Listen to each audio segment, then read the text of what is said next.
You really need to have your data in an automated fashion, going from the primary to the secondary. And then if you're really paranoid like me, you go from secondary to offline. And those offline backups, the bad guys are going to have a very difficult time getting in.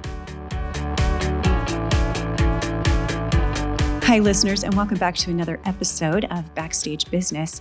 Oh my goodness. I just got done recording this interview with Brian Gill of Gillware, and it was really awesome and eye-opening. I love hearing things that I don't really know about, and realize, oh my gosh, there's so many subjects that I am just naive and not smart in, but that's cool with me.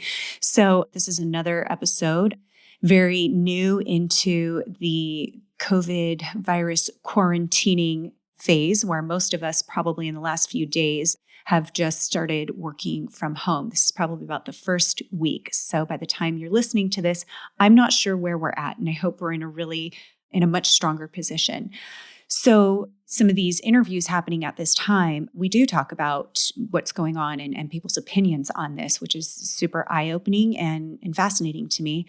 This conversation had a big focus on our technology and our data and basically our IT security. And it's something that a lot of small business owners and entrepreneurs, especially those in the startup phase, are not really thinking about, because they're like, I don't have to think about this. I'm not a big healthcare company, or I don't really have to worry about a data breach. There are things that you need to worry about. Trust me. And we are covering most of those things that you need to be aware of. We talk about ransomware, a ransomware event. Have you even heard of that? Do you know what that is? You should be aware of it. And it's kind of crazy what's going on and what can happen if somebody does actually attack your data and your information. And a lot of us think we are so safe by just having things password protected or just in the cloud, that nothing will happen. And I'm sorry to be the bearer of bad news, but you are wrong. So we're going to talk about those things today. We're going to talk about how that can be protected. Sometimes it's really expensive, but we talk about ways where it's not at all. So please take some action today when you hear this. And let me tell you a little bit more about our guest. Brian Gill is check this out. Just check out this combo. He's a computer scientist and an entrepreneur, which to me is just like crazy business, because I always, at least the entrepreneurs that I have been surrounded by, are the type of people that seek computer scientists and people that are super savvy in that. And I think it's such a great combination. And that's why he was especially intriguing to talk to. He's also an angel investor, which brings me to something else that you should listen out for. Is towards the end of the interview, we talk about raising money. So if you are in the tech space, if you are a startup and you're in that position of raising money and raising venture capital for your business, it might feel kind of scary right now. You're like, who's going to want to invest in that? Well, we have a different take on that. And so pay attention to that towards the end. We know it's a hard thing to do, but listen up for that, because there are ways around it, or clever ways to think about it.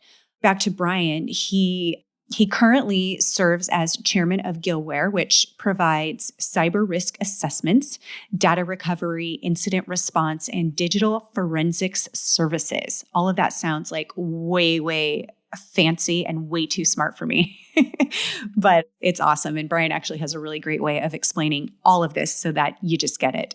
He is also co-founder of Phoenix Nuclear Labs, and he served on P&L's board from inception to when it decided to spin off Shine Medical Technologies. Such a cool story behind this and how this came about, especially for those of you who have ideas, really cool, fancy ideas that you're either trying to raise capital for, or just want to hear something cool about how it started. So listen out for that.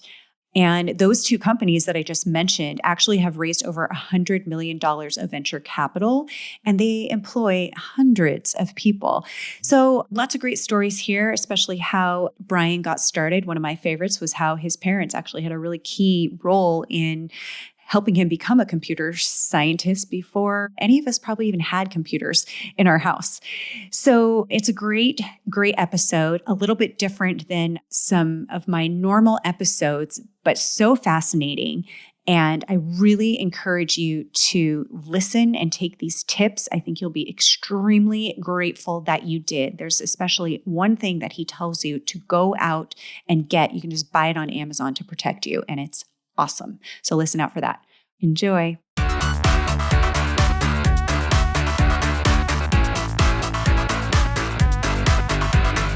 I'm jumping right into this because we started having a conversation just before recording, and you started saying some things that I thought were just so fascinating, especially where we are at today in terms of, as we're recording this, we're going through the coronavirus and how it's affecting our world. And you started saying some really fascinating things, especially with people having to work from home. So first of all, welcome. And two, I want you to finish talking about what you're talking about, because I want to get it recorded for our listeners. Sure. So Summer, thanks for having me. You're the best. What I was saying is that this is going to be a field day for essentially the cyber criminals, the people that are doing the ransomware all over the United States. Because, at most companies, especially larger companies, we've had these great walls, or big firewalls in between all the most critical data and all the most critical business functions and the bad guys. And we are right now in the process, tens of thousands, if not hundreds of thousands of companies are pushing all these employees who have relied on these defenses into their homes. And hopefully 99.9% of them are going to be setting up encrypted channels through their VPNs to get into their private networks, and they're going to be two-factor authenticated. And all those computers that are in their homes have all the correct defenses in general, because they are behind the wall, right? And, right. Hopefully they have some kind of a firewall, a hardware firewall, and they're not just like plugged directly into their cable modem or whatever. But the reality is that a lot of these businesses are going to take shortcuts, and they're not going to have that type of multi-factor hardware VPN all set up. And there's just going to be people going at home and just directly RDPing into their boxes with usernames and passwords. And a lot of that business critical data is going to be now in these people's homes on those desktops and laptops. And they're going to be accessing them, even in the cloud, they're going to be accessing them from those machines at their homes at a much higher rate. So this is going to open up a large amount of opportunities for the bad guys to sneak in. Plus, one of the ways that you can break into people's networks is with social engineering. Yeah, what's that?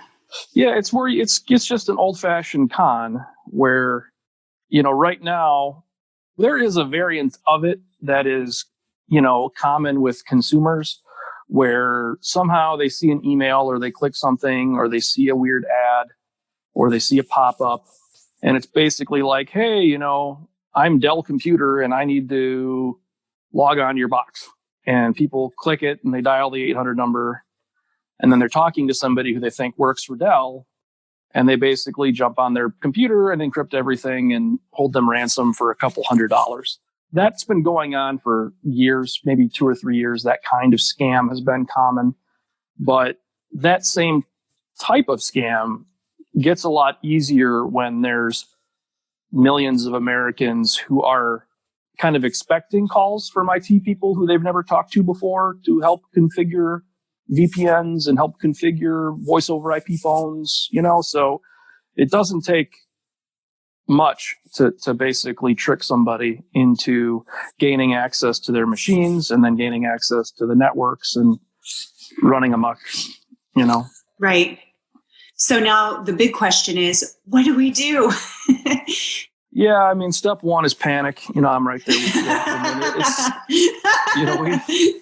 We've all, again, and all the cyber problems are definitely, they take a backseat to the health problems, unless the cyber problems directly impact our ability to deal with the health problem. Right. Some of these healthcare providers and some of these government websites, when they get targeted, that's a real big problem that could legitimately cost people's lives. And on the incident response side of our company, it is not uncommon that our end client who got hacked, who had got the data breached in the first place, was some form of healthcare provider. It's one of the more common demographics that we assist. So they're already a target. And, when they get impacted, it does indeed hurt their ability to do their jobs. But, again, the COVID-19 is definitely the number one virus to be worried about at this moment. If we can try to be deliberate as we roll out these systems and deal with a loss of productivity, that is the direct cost of kind of taking our time to make sure that all the security is in place as we spin up this remote workforce. What types of businesses would you say will experience this threat the most? I mean, it's a good question. I mean, we see ransomware victims and data breach victims at every vertical, every marketplace, every type of company, every small company through, we've had clients that had over 6,000 seats or, employees that got impacted. So we see them at every level. The ones that are going to be heavily targeted in the next couple weeks are going to be the healthcare providers. Yeah, for sure. The bad guys are super smart. They're more savvy than a lot of people want to give them credit for. And they are very good at what they do, and they are very skilled, and they are very strategic, and they want to inflict the most financial damages as they can. And that means the stakes need to be the highest. And that is going to mean if they could somehow interrupt any of the mission critical health situations that are going on right now, they are going to have a higher probability of a rapid payment of that ransom to get that organization back up on their feet. They know that. So that's, if I was in their shoes, I would be thinking very much about going after these healthcare providers. And they already were, they were already a huge target to begin with, because the stakes are just kind of high in general all the time. And because they have that protected healthcare information where data breaches are really damaging because they have so much personal information at stake there and so many social security numbers and, all that type of incredibly sensitive information that they kind of just have. They are already a huge target. So now they're even slightly bigger one, I'd say. So a lot of our listeners here are small business owners, and some of them will just think, I don't have to worry about that. Nobody's coming after me. They know I can't pay that ransom, but are they still at risk? And what are some tips that they can do right now that can really help keep them secure, or at least improve where they're at now? Really answering that question, is this important? Is this important for me? Because I guarantee you that, some of our listeners are thinking that, and they've already experienced, a lot of us have experienced things just on a personal, level with these type of incidents, and hackers and things like people revealing so much of their personal information and getting in trouble that way. But what about small businesses? Yeah. So most micro businesses, they're not a direct target, but the cyber criminals, they fish with nets. Okay. And what I mean by that is you might not be a specific target, but they're dragging the bottom of the ocean with a huge net.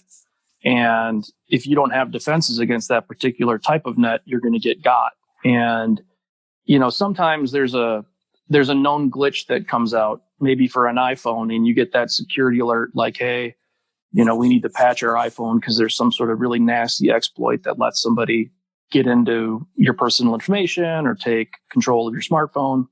So once that news gets out there, they will be actively trying to exploit that window, that gap between when people patch the operating system or patch that piece of software and when it's discovered and the bad guys have some malicious software to utilize that problem.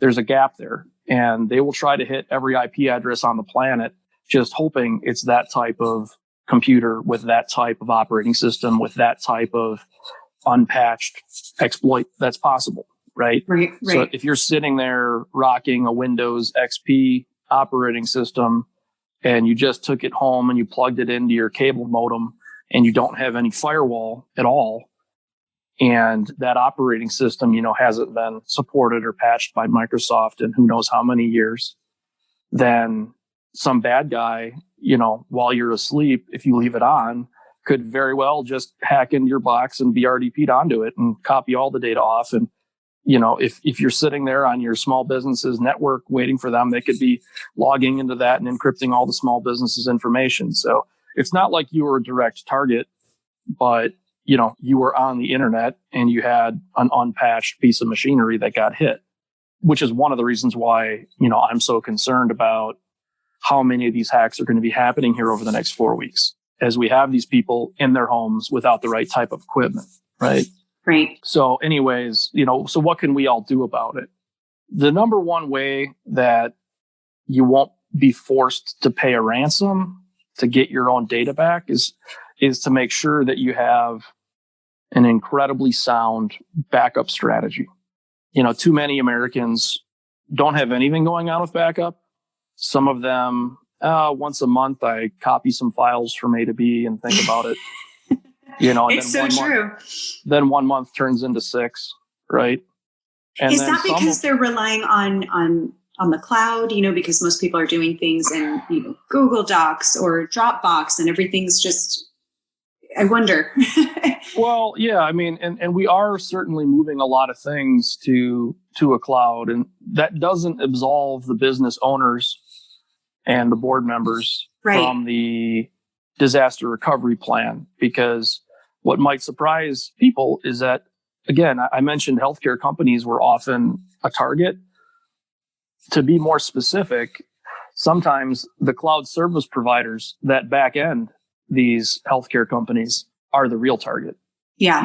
If I'm going to infiltrate a network and hit one clinic, wouldn't it be better to infiltrate the network that contains all of the data for 53 clinics? Right. So, and again, every single person who works in those clinics, if they haven't thought long and hard about, hey, how does this cloud provider, how do they back their stuff up? Is there cloud snapshotting? Can you always roll back to point in times? Is there an air gapped or offline backup on a weekly or daily basis? At midnight, everything copies over to these systems over here, and then they are taken off the network and they're not even on the internet. Some cloud service providers are very, very diligent with how they protect the data, and some are not as such. And if you've never audited those backups and performed a mock restore of those systems, you don't really know if those backups are complete, and you don't really know if those backups are going to be up to date. And you also don't really know how long it's going to take. Yeah. So, if somebody gets hit and that cloud service provider has got to get 53 clinics up and running, and it's got to pull them all off of physical tapes, well, maybe that's going to take 72 hours to get the last client back up. And maybe that's unacceptable for you, right? So maybe if you knew that, you would have picked a different cloud service provider. Right. But you don't know that because you never had them do a mock restore for you, and you never really understood the process until you actually needed it. So you really need to have your data in an automated fashion, going from the primary to the secondary. And then if you're really paranoid like me, at some point you go from secondary to offline. And those offline backups, the bad guys are going to have a very difficult time getting at. So I'm never going to have to pay anybody to get my own data back. Now, if I got breached, I'm still going to be really sad about that. Of course. Yeah. Because I'm going to have a loss of productivity. I'm going to have a lot of explaining to do to my clients. Yeah. I might have to buy LifeLock protection for 1,000 people for a couple months or years or decades, because a lot of personal information got stolen. So it certainly would be incredibly embarrassing and cause a big problem, but I wouldn't have to pay to get my own stuff back. But anyway, so backups are definitely big, and don't be the entrepreneur or the CEO that just says, oh, my stuff is up in this cloud, I'm good. Yeah. Or I think that's what's happening. Yeah. I have an MSP and I'm good. I have an IT guy and I'm sure he's good. So let's talk about this because I love that you're saying this. Let's talk about startups, for example. they're probably, I'm just a startup. It doesn't matter. I mean, at what point, when is the time that you start going, I need to make sure that this is always something that's consistently being taken care of? And then how do they do that? Do they call your company? Do they call, like, what type of person do they call? How do they get this? Because I will tell you, most entrepreneurs, this is way above their head, right? This isn't something that they're thinking about. You happen to be a computer scientist and entrepreneur, which I don't hear a lot of. Do you know what I mean? Usually the entrepreneur hires the computer scientist. Right. So you have this incredible, these really unique combination, so you know this, but as a, some of these people that are listening that are in startup mode are probably like, I don't know if I need to listen to this. I'm not there. I'm not going to have to worry. Yeah. What I would say is that first time you go raise $250,000 of capital, right? Yeah. If you're in fundraising mode and you're not bootstrapping, or you've bootstrapped up to the point where some angel investor is writing a check for $250,000 to really kind of get you a shove and a push, you should probably earmark like 20 grand of that for IT. Right. Pretty much whatever industry you're in, I don't even really care.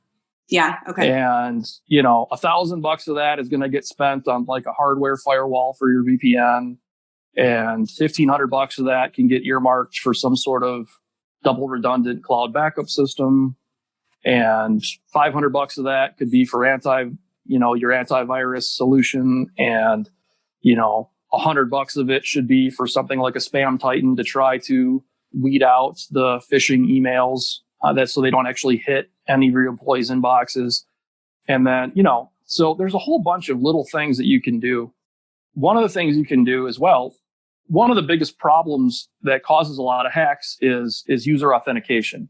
And to dumb that way down, it's passwords. Passwords suck. And humans are very sucky at making passwords. And that is true. Most humans, if they are going to tell you the truth, are going to really have 3 or 4 passwords, or maybe some very minute adjustments to those same 3 or 4 dictionary words, or names of their dog, or names of their kid, or name of the street they grew up on. And they have that same password for multiple services, right?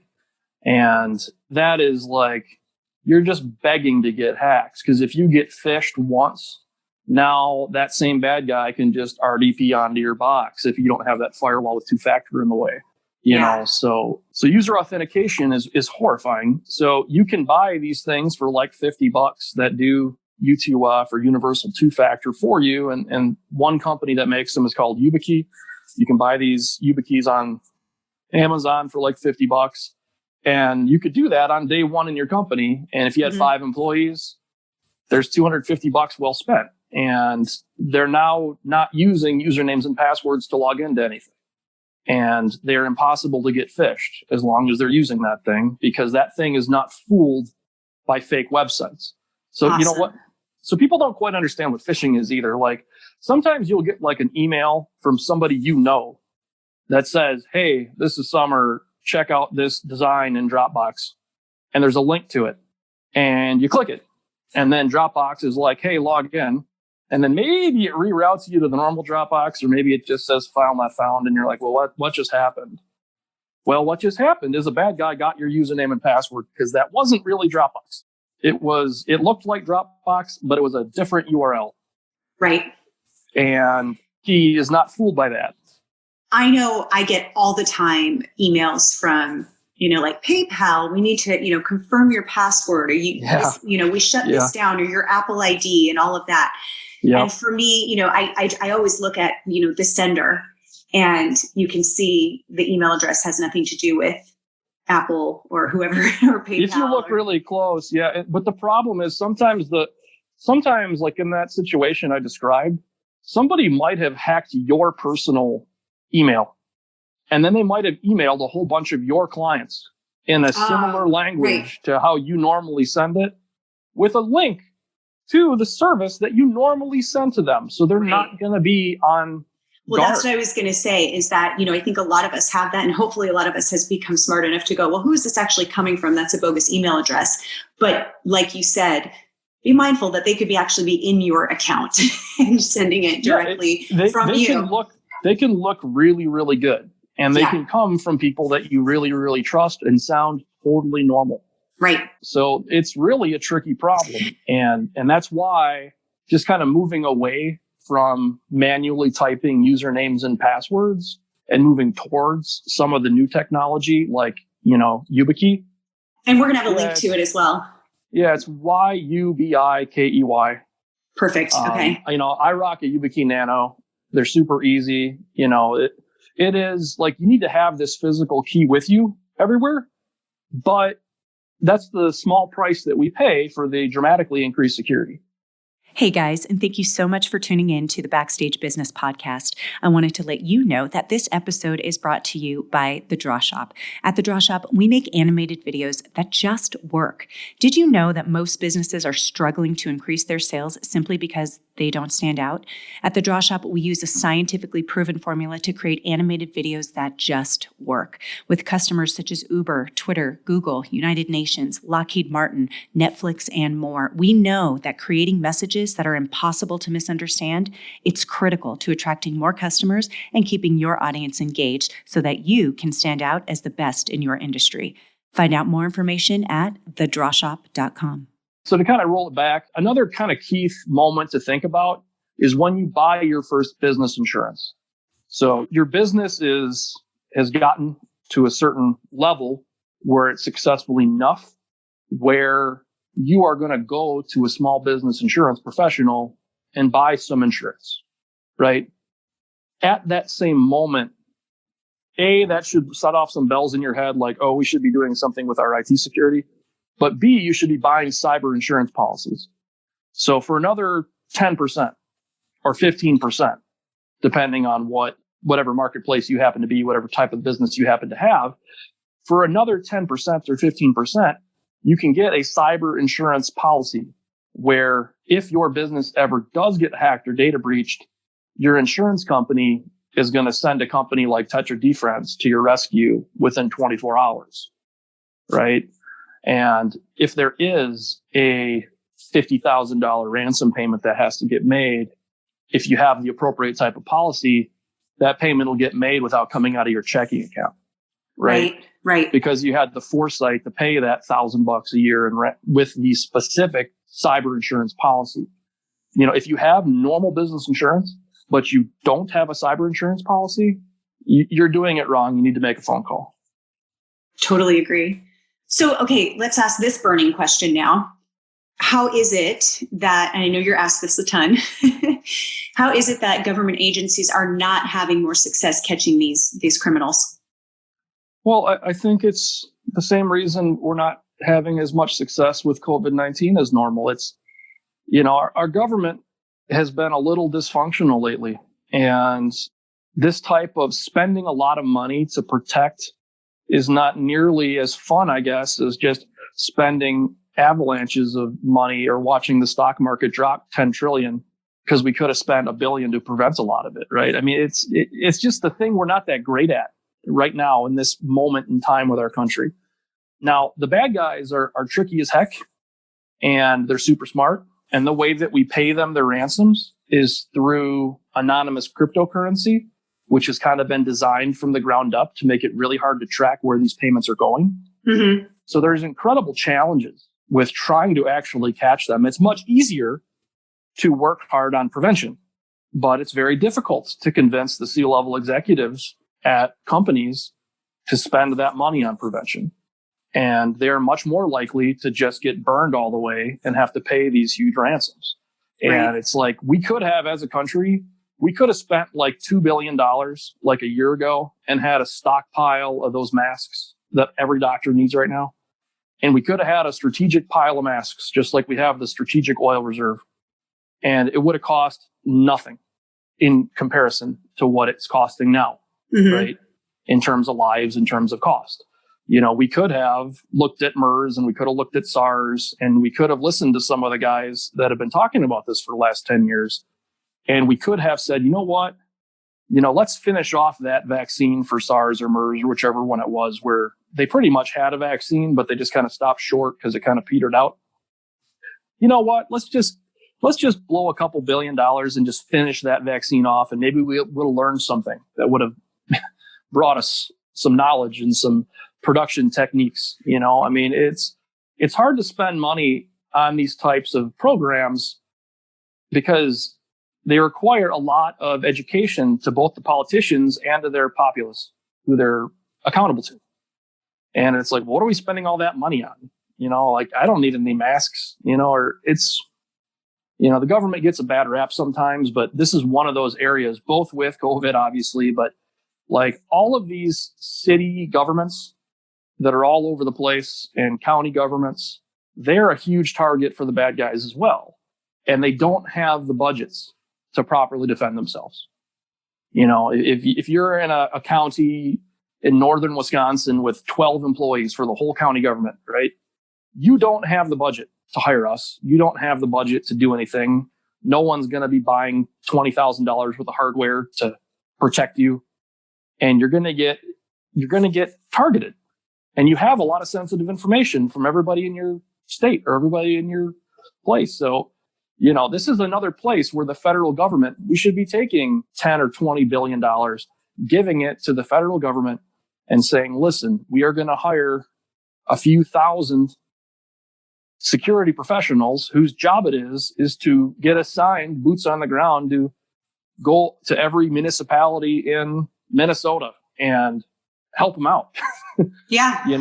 But none of it. I mean, and some of this is happening, but just not nearly fast enough because there's a big drought of expertise and then B, a big drought of funding. Yeah. Yeah. So much today. What was so great about this whole conversation and interview is that we're talking about things that I don't think I've ever had this topic on my podcast before. So I appreciate it so much. I usually intro and, want you to tell your story. And so I'm doing it backwards now. You're obviously brilliant and you've shared so much that I think a lot of us may have been naive to, but can you tell us, how you started your company? What was your journey and really becoming a computer scientist and being, so fascinated with this and coming up with solutions? What was that journey like for you? Yeah. I mean, I was a nerdy little kid, an introvert, and I was into computers pretty early. My parents bought me a computer when I was a young man, which was strange because that was in the early 80s and people didn't really have computers in their houses and my parents couldn't afford it. But for some reason, they had a moment of they had one of those parental moments where I think they understood that it would be important for me and give me a creative outlet. So I started programming, very early in my life. I think in 3rd or 4th grade, I was writing little computer programs in my basement. Wow. So it was pretty obvious career path to take. I've always been fascinated by money. My first job out of school wasn't with like a tech startup, but with basically a financial services firm because I was really fascinated by the stock market and IPOs and all that. And when I graduated in like 98, kind of near the first tech bubble that was blooming. So I did end up going out to California and worked at a couple of startups and had a lot of fun. And I worked really hard and I learned a lot, but they all exploded pretty much because that's the stock market melted down in a similar way to it. It's melting down this week. So when this happens, the venture capital community kind of dries up. And, if this particular wave of bad news continues into a recession or gosh forbid, the D word, it's going to be a really bad time to be an entrepreneur because people are not going to be parting ways with a lot of this investment capital. And the amount of equity that they're going to demand is going to be different than it is 2 weeks ago. So, I mean, hopefully I'm wrong and hopefully that doesn't happen. Well, yeah. And I hope, I think for a lot of entrepreneurs, I think a lot of it really is mindset and what you're going to focus on, and we've talked about this a lot to our audiences and communities. It is going to be challenging. First of all, being an entrepreneur alone, as you know, is a freaking challenge. Yep. It's not easy, but it's what we signed up for, and it's fun and it's so rewarding, especially when you have those wins.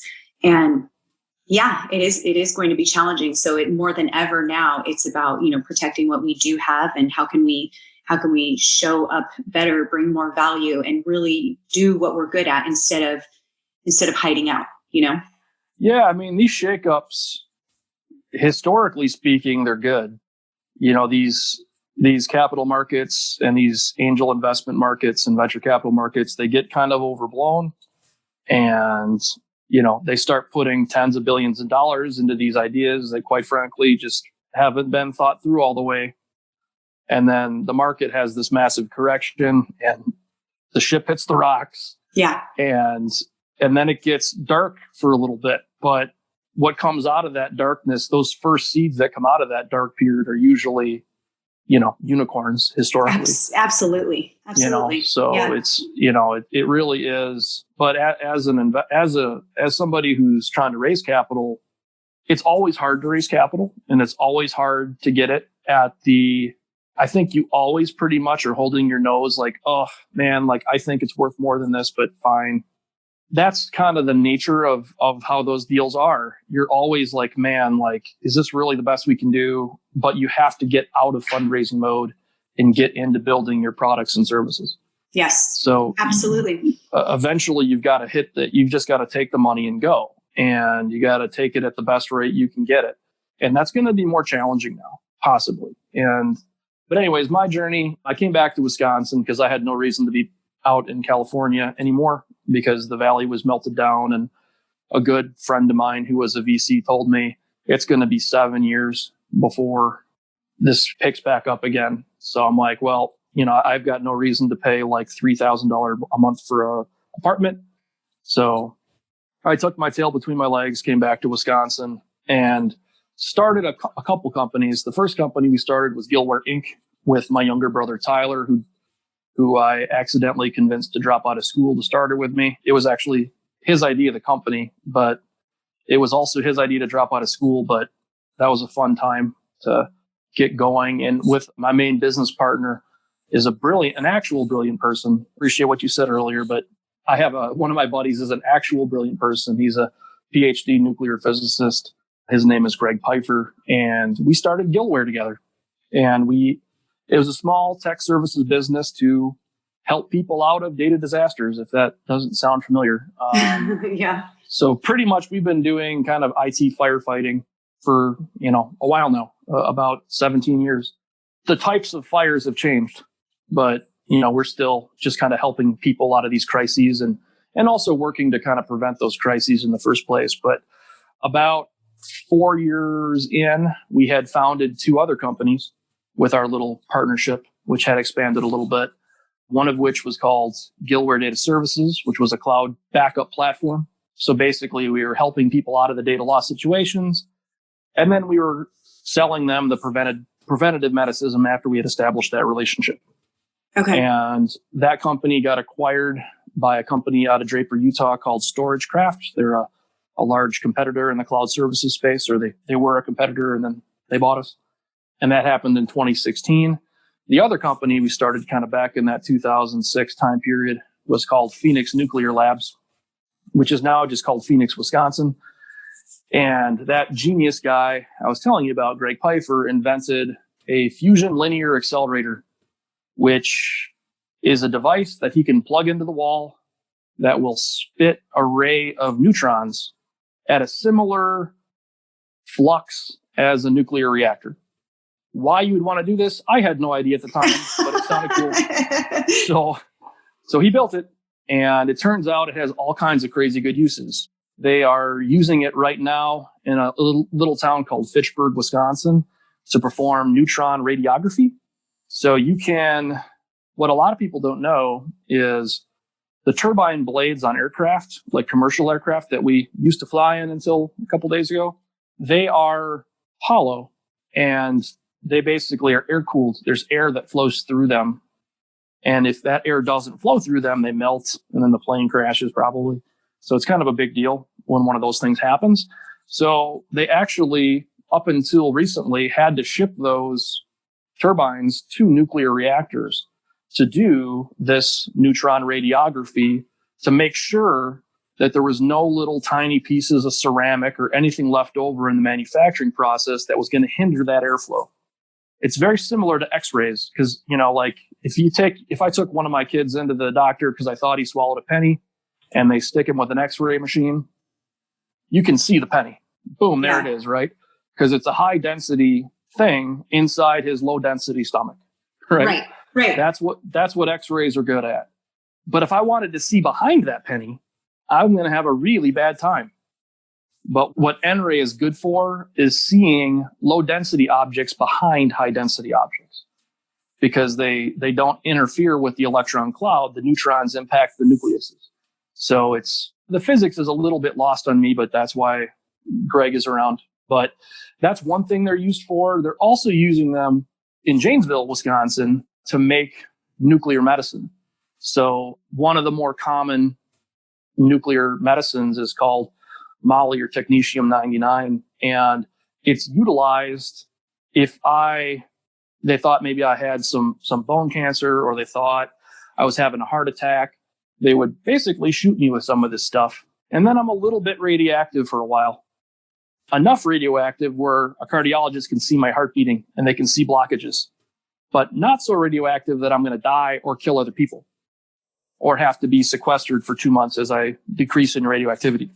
So it gives you kind of the perfect amount of radiation so that they can see what they're trying to do, but then not kill you.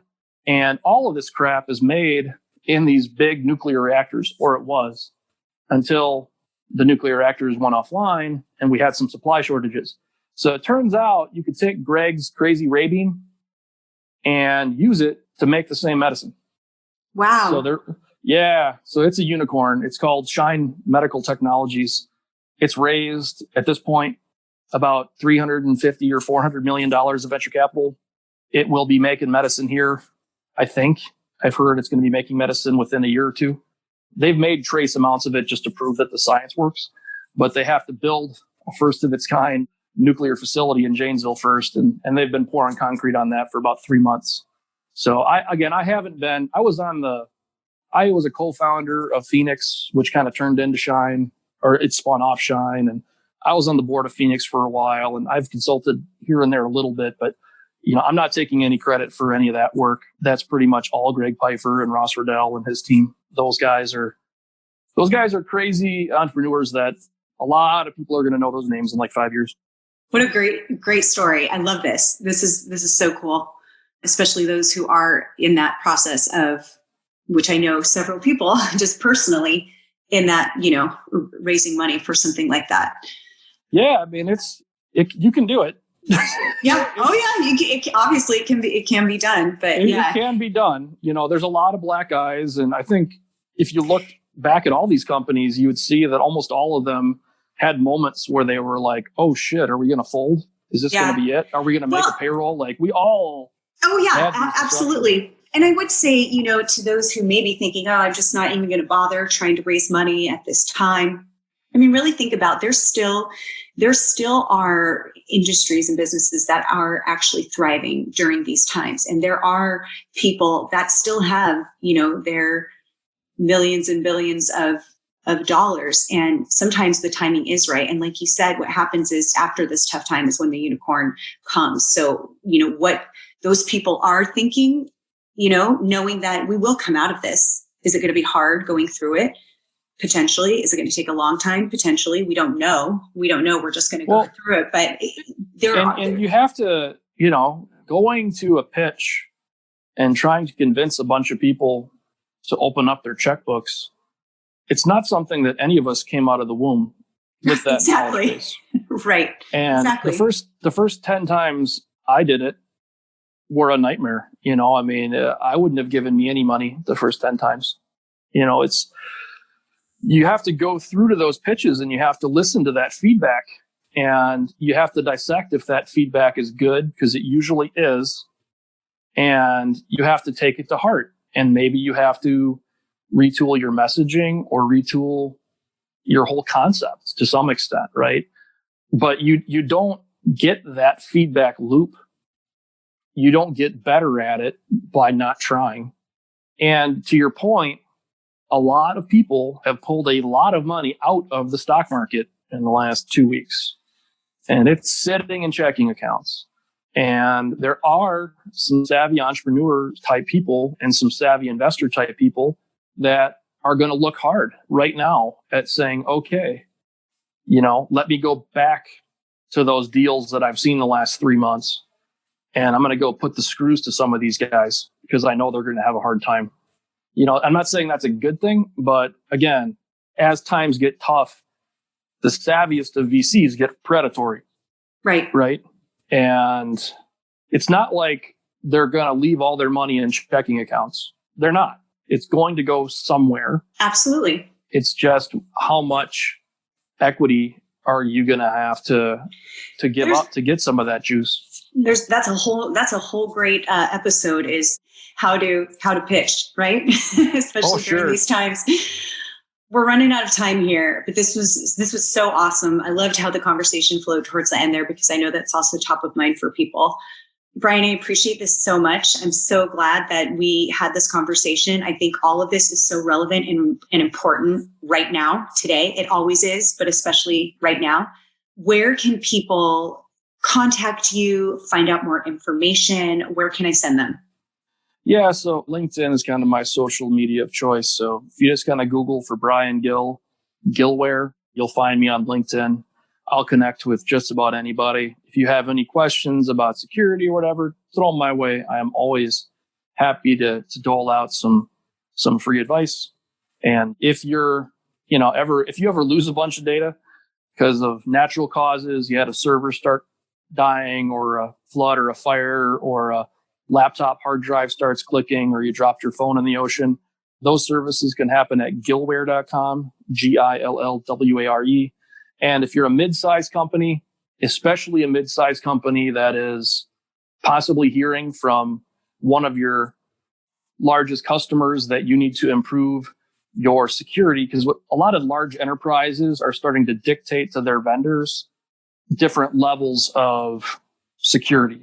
And having been regulated by the federal government, there's been a lot of federal government changes to regulations. And a lot of those regulations are starting to flow from large companies down to their mid-sized suppliers. And Tetra Defense, Tetra defense.com, that company is coming out with all kinds of products that are geared towards the mid-sized company getting a handle on all this regulatory work, but then also just getting a handle on your IT security in general. Right. Okay. Awesome. And we'll have links to all of that in our show notes. Brian, this is awesome. Thank you so much for talking with me today, and wish you luck during this time.